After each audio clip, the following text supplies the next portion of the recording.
Vamos lá, galera. Como eu falava para vocês, né, através desses anúncios de jornais, a gente percebe como a economia norte-americana ela vai estar muito presente dentro da economia mundial. E os norte-americanos, eles vão, a partir de 1918, né, a partir do fim do conflito, os norte-americanos vão aumentar a sua política protecionista. O que é isso? Ele vai tentar ao máximo proteger as suas indústrias contra qualquer ataque, contra qualquer investida de uma economia estrangeira. Ok? O governo norte-americano vai incentivar demais o consumo.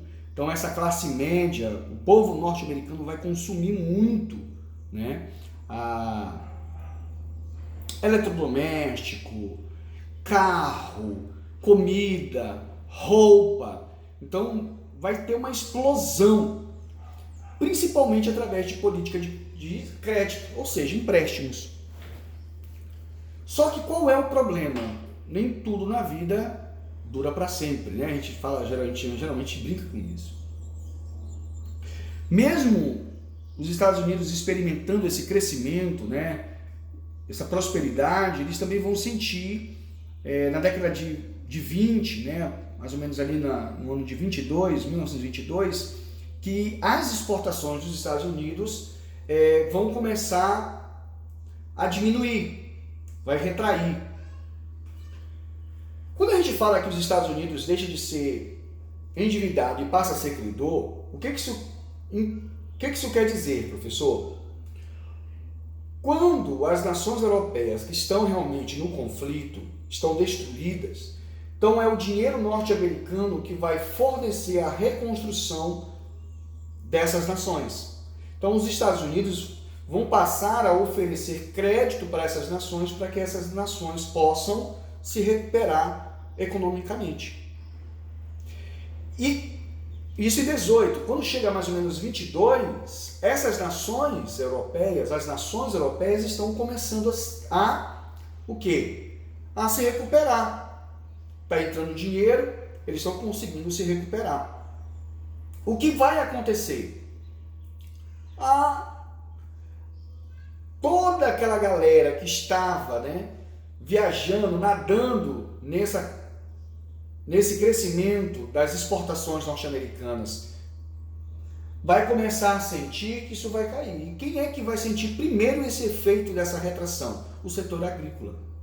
O que vai acontecer com o setor agrícola, gente? O setor agrícola, para vocês terem uma ideia, os agricultores norte-americanos, vamos dar um exemplo. O cara tinha 5 alqueires de terra. Então, com o crescimento das exportações, as nações não tendo comida, né, as nações europeias destruídas, precisando de alimentação, esses fazendeiros vão começar a fazer o quê? A contrair empréstimos para poder aumentar a sua terra. Então, o cara tem 4 alqueires, ele vai para 20 alqueires. Mas como é que ele vai para 20 alqueires? Ele vai pegar dinheiro com o banco para poder comprar a terra, para poder plantar. E, na verdade, não é apenas comprar a terra. Ele vai comprar a terra, mas também ele vai aumentar a sua área de plantio, né? Ele vai comprar os grãos, as sementes, na verdade, mas também ele vai modernizar a maneira a colheita, da produção desses produtos agrícolas. E isso vai ser um problema, porque no momento e percebam que é um tempo muito, muito curto, né? Então, 18, 22 são 4 anos. Então, em 4 anos, o mercado econômico, o mercado capitalista, ele é muito suscetível a essas crises, a essas pequenas, essas decadências, né? Essas depressões, tá? Essas quedas nesse ciclo que a gente pudesse colocar no gráfico, né? Nunca é para cima, às vezes sobe, às vezes desce. Então é isso que vocês têm que perceberem aqui, ok? Isso aí, galera, era a ideia, né, dessa vida norte-americana que eu trouxe para vocês. Então aí tá a mãe com os filhos, né, na geladeira abarrotada de alimentos, as crianças aí com todo tipo de comida, com doce, né, segurando, e a mãe guardando dentro da geladeira. E reparem que eles estão muito felizes, né? As crianças estão sorrindo, todos estão sorrindo, e a mãe também está muito sorridente.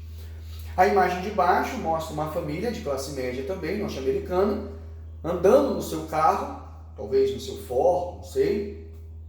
E aí tem a frase: "There is no way like the American way". Então não há outro caminho, não há outro estilo como o estilo americano, né? O estilo de vida americano é ímpar, é algo único.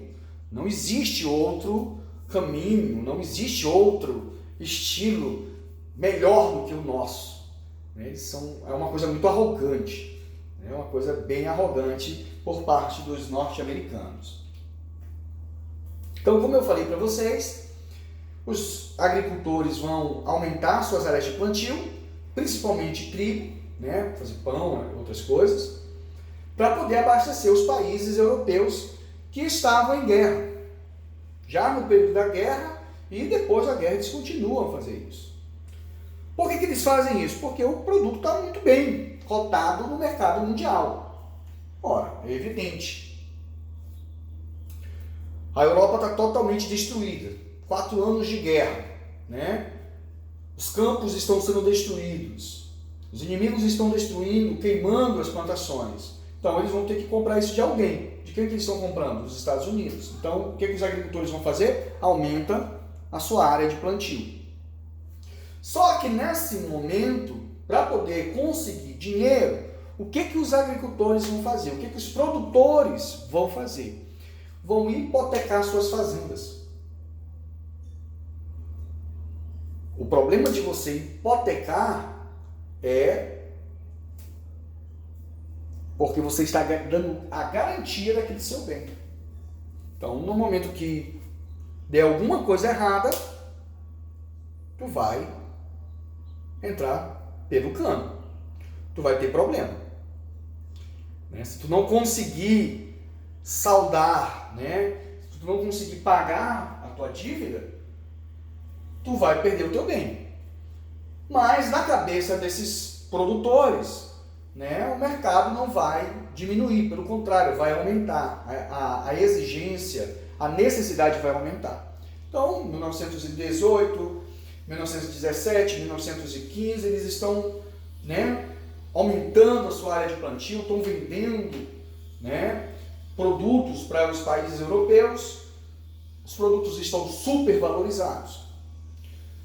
Só o que vai acontecer? A partir de um determinado momento, as nações europeias que estavam destruídas, que estavam totalmente aniquiladas, entre aspas, estavam totalmente sem condições alguma de ter um desenvolvimento, vão começar a pegar dinheiro com os Estados Unidos. Os próprios norte-americanos vão emprestar dinheiro para essas nações, as nações vão se erguer. No momento que elas começam a se erguer, eu vou olhar para o meu umbigo, eu não vou olhar para o umbigo do meu vizinho. Então, vou dar um exemplo. Digamos que a França estivesse comprando trigo dos Estados Unidos, em grande quantidade. A França está destruída, está comprando. A França não tem, está comprando. A França também agora começa a pegar dinheiro emprestado dos Estados Unidos para poder reconstruir a sua nação. Opa! A nação se reconstruiu. O que vai acontecer? O governo francês vai tentar fazer com que a própria França produza aquilo que ela necessita, porque é muito mais barato. E aí, ao tomar essa medida, o governo francês vai adotar políticas de proteção, vai fazer protecionismo na sua economia, ou seja, Não, eu não vou mais comprar o produto dos norte-americanos. Se eu comprava 1 tonelada, agora eu vou comprar só 100 quilos.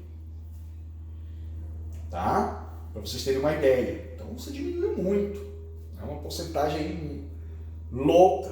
Né? Se você comprava aí 50 toneladas de trigo, agora eu vou comprar só 1 tonelada. Então tu diminui. E quem está lá vendendo vai sentir. Ok? E aí eu trago uma pergunta para vocês. O que vai dar errado, ou o que deu errado para os agricultores norte-americanos? Com essa atitude, né, de retração, com essa atitude das nações europeias? Vão perder o mercado. No momento que eles deixam, né, na verdade eles perdem esse mercado, eles deixam de quê? De vender. E se eles não vendem, eles não conseguem mais escoar a produção.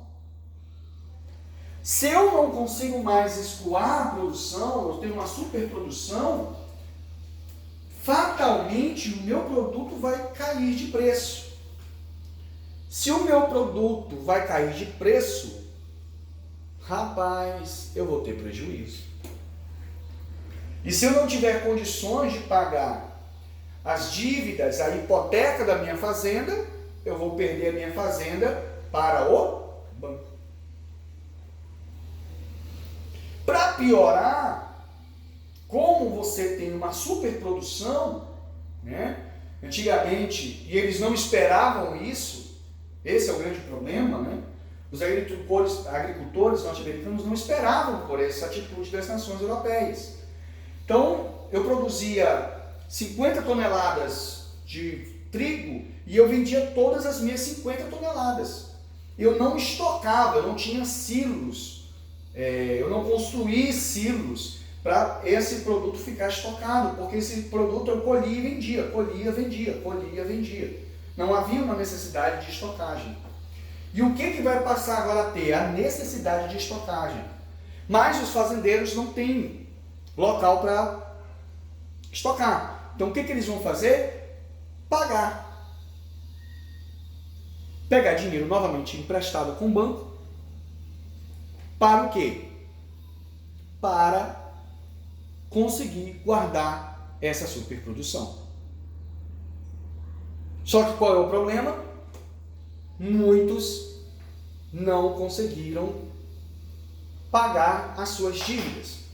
Ou seja, no início até conseguiram, mas como ia caindo a venda cada vez mais, ia caindo a venda, cada vez mais a venda ia caindo, então, infelizmente, eles não tiveram uma outra possibilidade a não ser decretar o quê? Falência.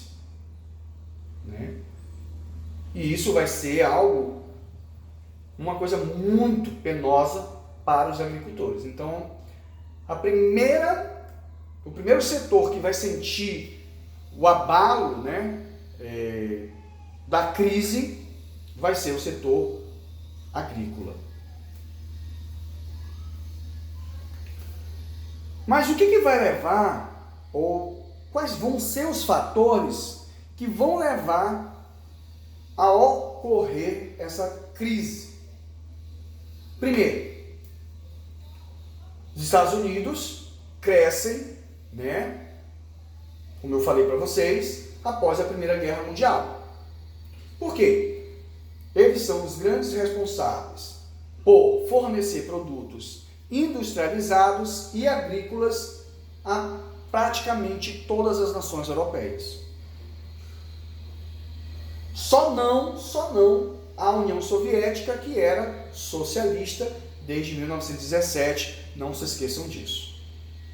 E isso aqui é muito bom salientar, né? Todos os países capitalistas vão sofrer com a crise de 29. Uma das únicas nações no globo que não vai passar por esses problemas é a União Soviética, que não era capitalista, que possuía um sistema econômico chamado socialismo. Mas além dos Estados Unidos, né, fornecerem produtos industrializados e produtos agrícolas, os norte-americanos também eram os grandes responsáveis pela ajuda financeira a essas nações, como eu falava para vocês. E isso também vai ser fator para a crise. E os Estados Unidos passam a controlar os mercados que pertenciam historicamente às nações europeias, Inglaterra, França, Portugal, Espanha, Holanda, ok?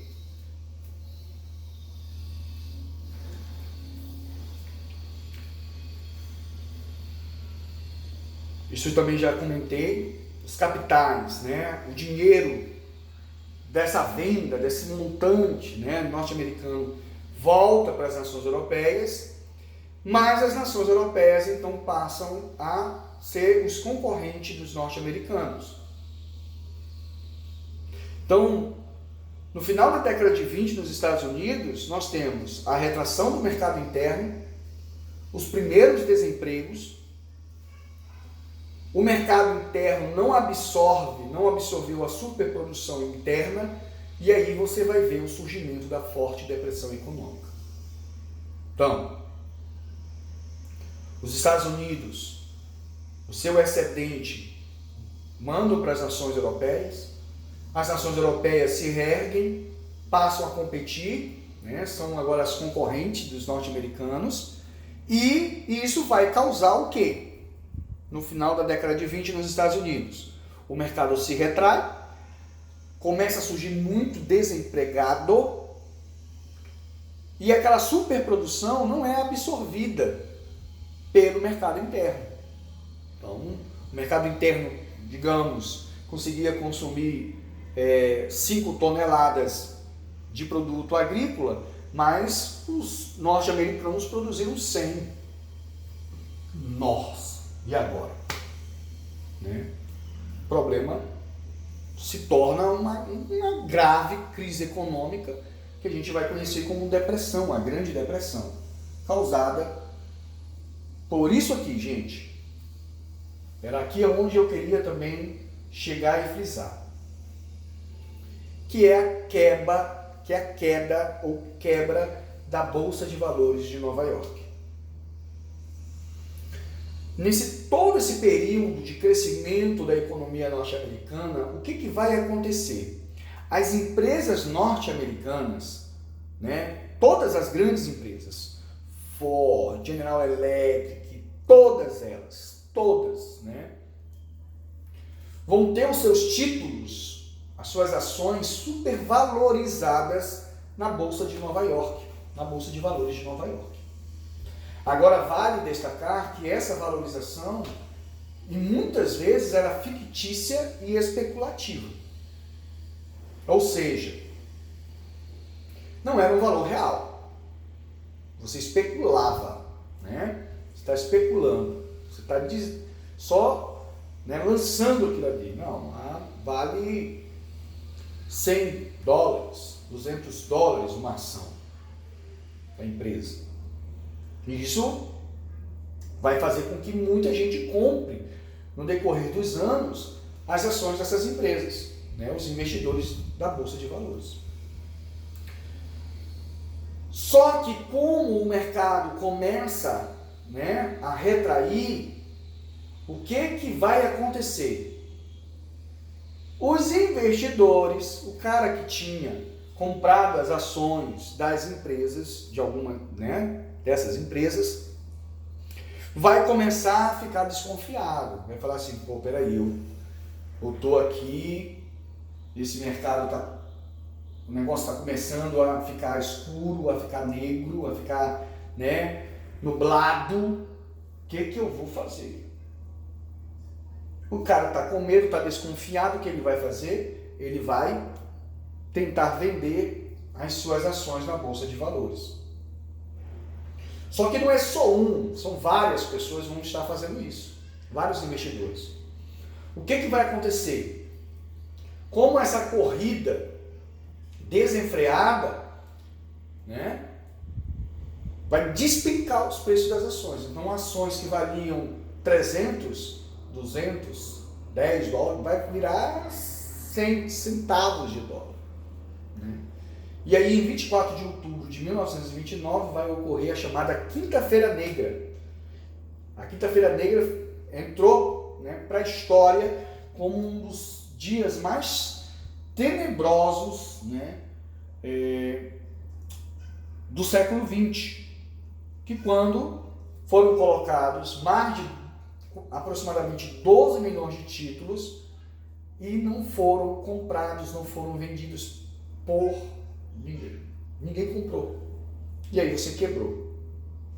Para vocês terem uma ideia, no dia 24, quando chega no dia 28, chega-se a colocar até 30 milhões.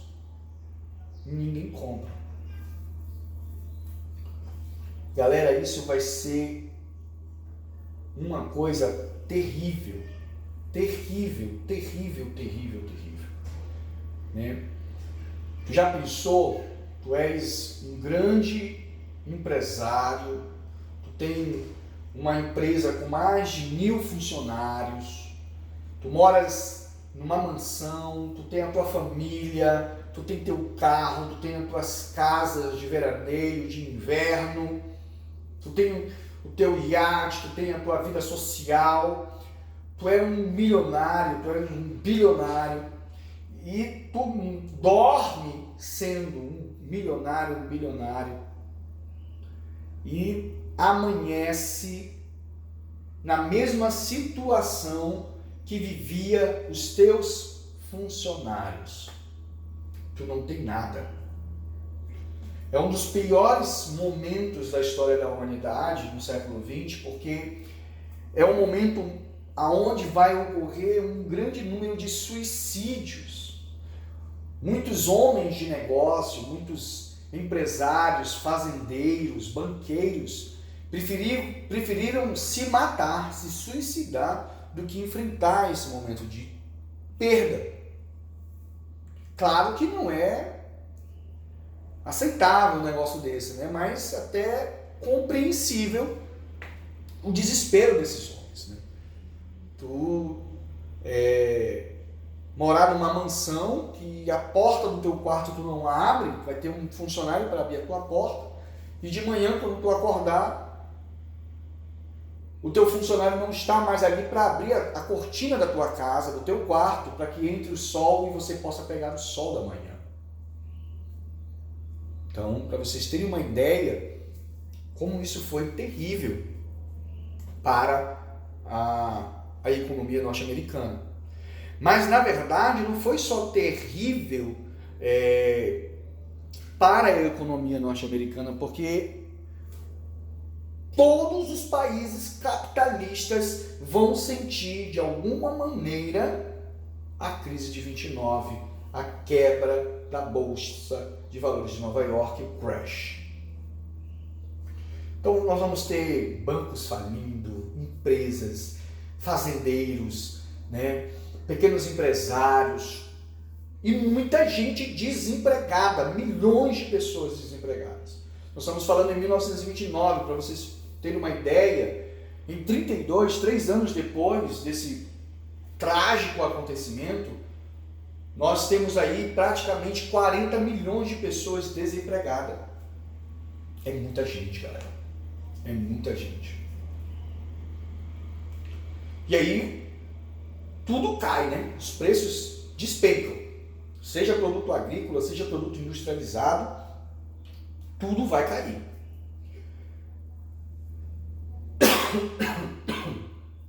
Desculpa, galera. Para nós terminarmos esse período dessa primeira parte do período entre guerras, e aí depois nós vamos ver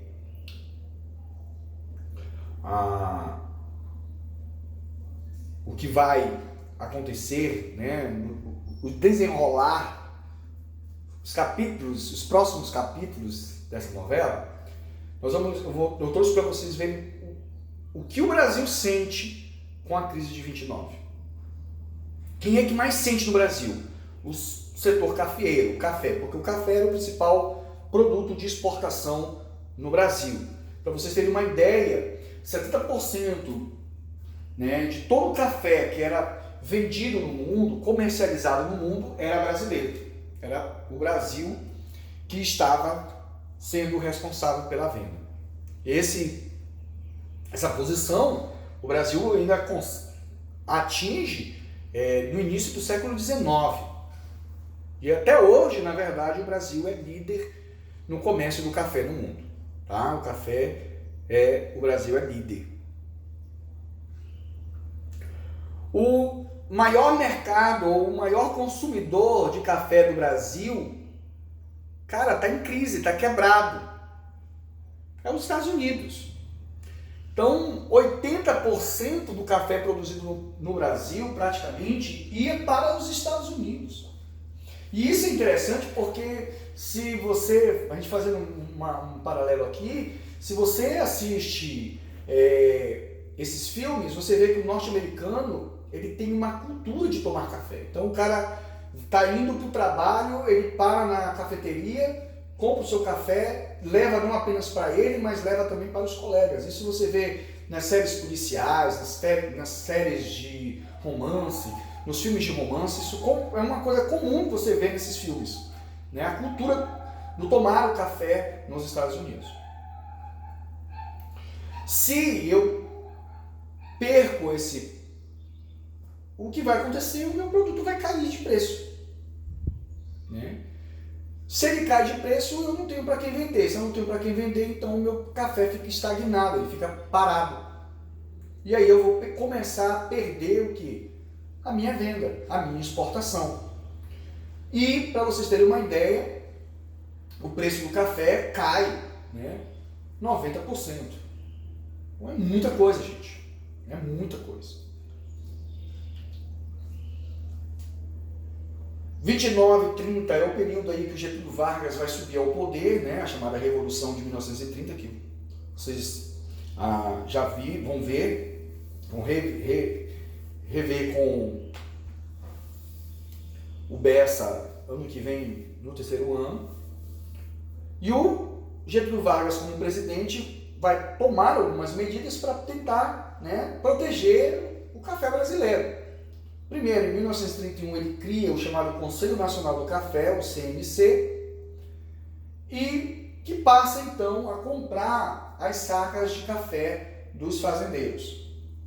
E esse café que era comprado, o governo começou a queimar essas sacas para ver se o preço subia.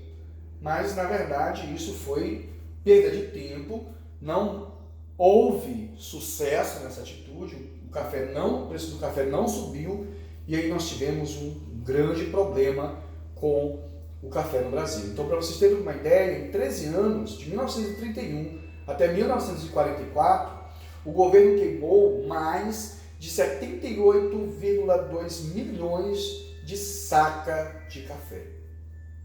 É muito café, gente, muita grana queimada. E aí eu trouxe para vocês essa imagem no Porto de Santos, né? As sacas de café sendo retiradas dos vagões dos trens e elas sendo queimadas, tá? E aí, para nós terminarmos a nossa aula de hoje, eu vou falar para vocês rapidinho sobre os efeitos da crise.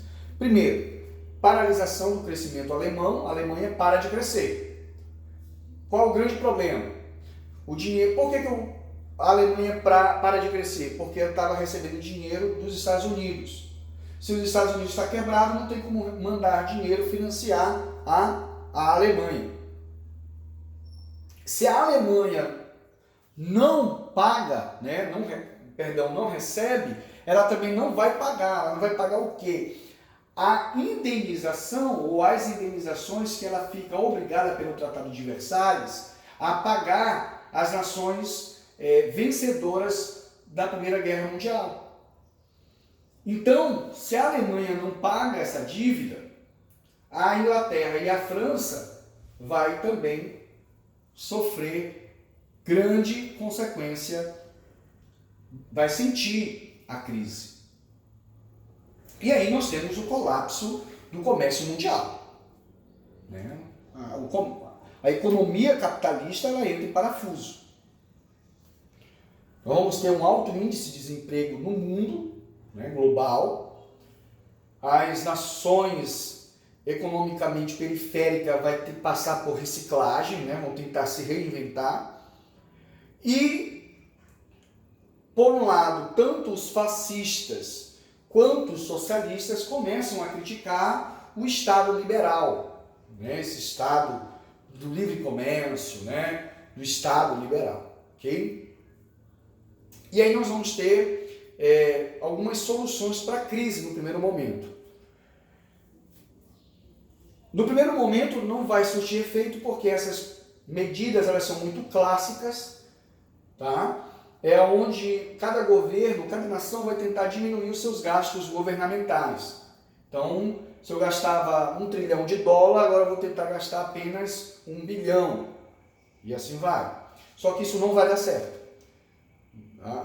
Vai ter que ser, o sistema capitalista vai ter que se reinventar nesse sentido. E aí, os países começam a perceber que o Estado vai ter que intervir mais na economia. E aí, o que o Estado vai precisar fazer? Primeiro, aumentar os gastos públicos, com construção, com a gerência, questão de emprego, executar medidas protecionistas às exportações e aumentar também o incentivo às exportações. Então, o governo vai ter que intervir. Não é apenas reduzir gastos, mas eu também tenho que fazer com que eu tenha agora que aumentar os meus gastos públicos para poder fazer com que a minha economia gire. E, então, os Estados Unidos vai criar, né, no governo do Franklin Roosevelt, no governo do presidente Roosevelt, um plano econômico chamado de New Deal, também que ficou conhecido como Novo Acordo. Esse plano econômico ele tem por base os princípios da escola econômica de keynesiana, que é a intervenção estatal na economia. Então, o Estado vai intervir na economia, diretamente na economia. O New Deal tem por base esses princípios.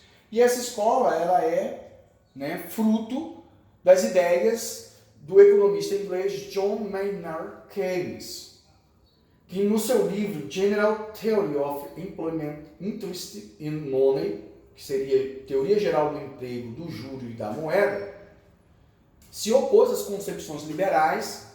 Seu fundamento era que o Estado seria o agente indispensável de controle da economia.